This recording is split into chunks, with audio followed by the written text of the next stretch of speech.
आज हम कक्षा 5वीं का विषय हिंदी का मॉडल टेस्ट पेपर हल करेंगे। आओ शुरू करें। प्रश्न नंबर 1, निम्नलिखित शब्दों में से किस शब्द में संयुक्त अक्षर का प्रयोग नहीं किया गया है?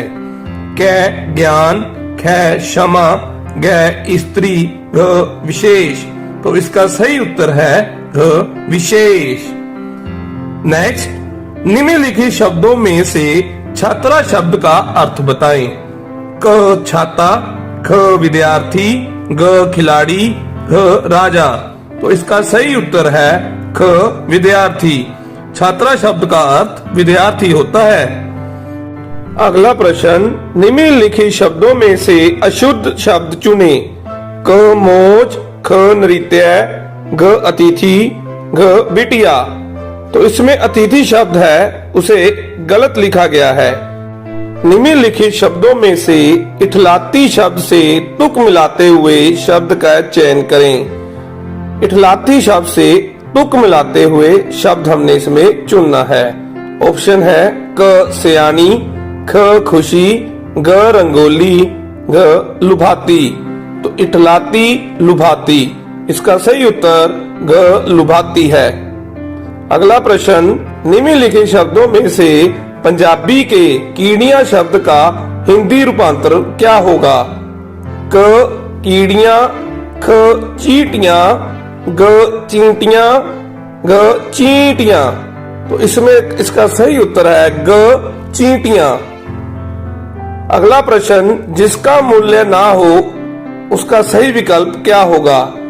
इसका सही उत्तर होगा क अमूल्य। जिसका मूल्य ना हो उसे अमूल्य कहा जाता है। अगला प्रश्न, चांद कहाँ दिखाई देता है? क समुद्र में, ख आसमान में, ग जंगल में, ग पहाड़ पर। तो इसका सही उत्तर है ख आसमान में। अगला प्रश्न, बताए कि आपकी पाठ्य पुस्तक के लिए यह वाक्य पाठ के अनुसार किसने किससे कहे थे? आपने मुझे अनजाने में घायल कर दिया है। क दशरथ, ख सिद्धार्थ, ग देवदत्त, ग श्रवण। यह शब्द श्रवण कुमार ने कहे। तो इसका सही जवाब है घ श्रवण। अगला प्रश्न, पावन शब्द का सही अर्थ क्या होगा? पावन का सही अर्थ क्या होगा? क हवा, ख पवन, ग पवित्र, घ अशुद्ध। तो इसका सही उत्तर आएगा ग पवित्र। पावन का सही अर्थ पवित्र होता है। अगला प्रश्न, आंखों में चमक आना मुहावरे का सही अर्थ क्या होगा? क डर जाना, ख खुश होना, ग क्रोधित होना, घ उदास होना। तो इसका सही उत्तर आएगा ख खुश होना। आंखों में चमक आना मुहावरा खुश होना। निमित्त गणांश को पढ़कर समझकर निम्नलिखित पूछे गए प्रश्नों के उत्तर दें। यहाँ पर हमें एक गद्यांश दिया हुआ है, उसे पढ़कर हमने समझकर प्रश्नों के उत्तर देने हैं। माधोपुर गांव में एक लड़की रहती थी। उसका नाम दीपा था। वह 12 साल की थी। उसके पिताजी शहर में नौकरी करते थे तथा माँ घर में बीमार रहती थी। इसलिए दीपा को पढ़ाई के साथ साथ घर का कामकाज भी करना पड़ता था। वह बहुत बहादुर और होशियार लड़की थी। उसके घर के पास एक नदी बहती थी। वह नदी के किनारे कपड़े धोने जाती थी। उसे नदी में नहाना व तैरना बहुत अच्छा लगता था। आओ प्रश्न देखें। दीपा नदी के किनारे क्या करने जाती थी? क नहाने जाती थी, ख खेलने, ग काम करने, घ पढ़ाई करने। तो इसका सही उत्तर है काम करने। वह कपड़े धोने के काम से नदी के किनारे जाती थी। अगला प्रश्न, बहादुर शब्द से आप क्या समझते हैं? क दंड, ख पुरस्कार, ग साहसी, ग सेवक। तो इसका सही उत्तर है ग साहसी।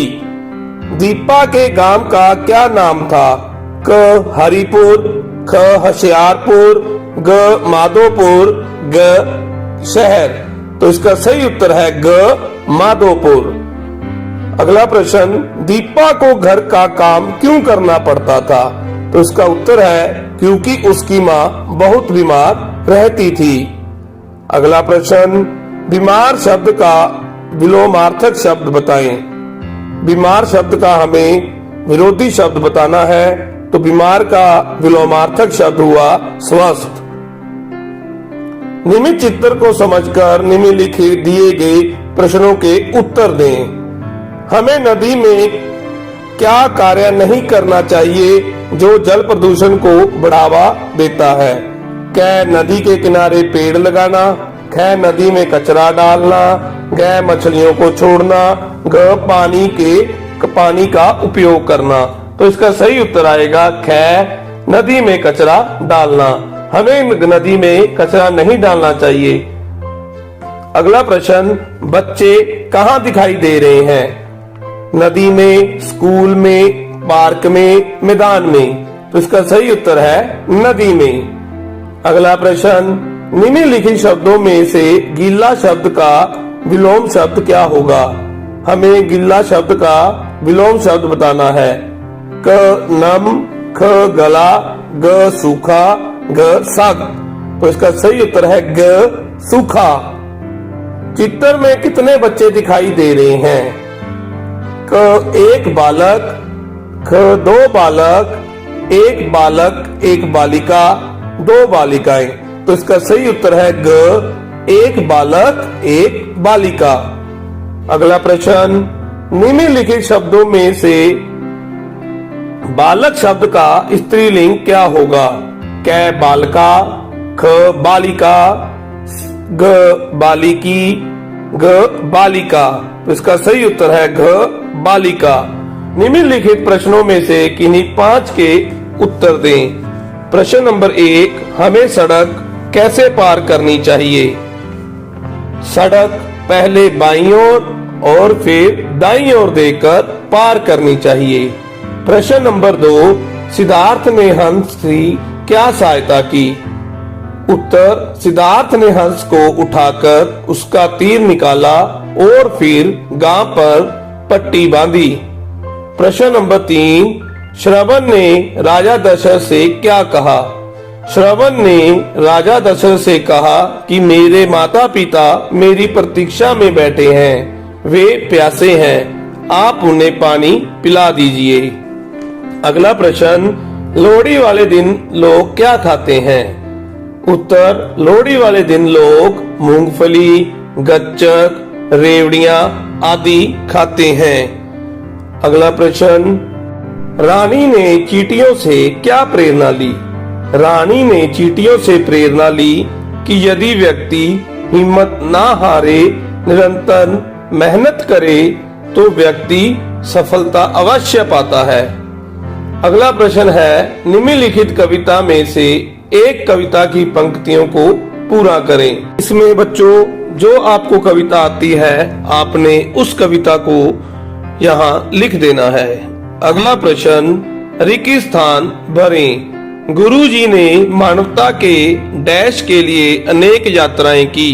तो इसका उत्तर आएगा कल्याण। गुरुजी ने मानवता के कल्याण के लिए अनेक यात्राएं की। जज ने चोर को सजा दी। अगला, वह खिलखिलाकर हंस रही थी। निम्नलिखित पंजाबी शब्दों का हिंदी रूपांतरण क्या होगा? किन्हीं 3 का रूपांतरण करें। आसमान, आसमान। भांडा, बर्तन। धूड़, मिट्टी।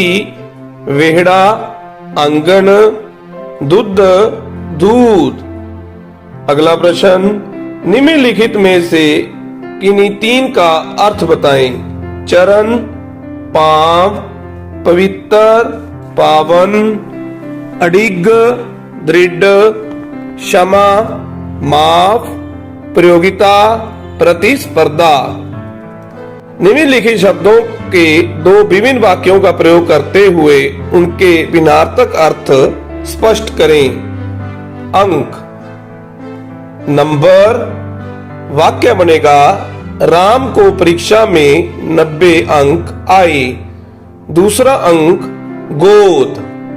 इसका वाक्य बनेगा, बच्चा अपनी माँ की अंक में बैठा है।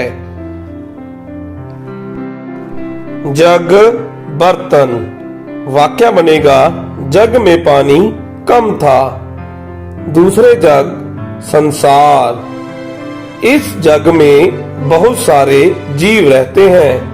तो एक जग का अर्थ हुआ बर्तन और दूसरे जग का बना संसार। रचनात्मक लेखन। चित्र को ध्यान से देखते हुए वाक्य पूरा करें। ऊंची आवाज में चिल्लाकर बोलना बुरी आदत है। हमें आपस में मिलजुल कर रहना चाहिए। अपनी बात रोककर कहने वाले बच्चे किसी को नहीं बाते। हमें बड़ों का आदर करना चाहिए। Thank you for watching. Video को लाइक करें, चैनल को सब्सक्राइब करें।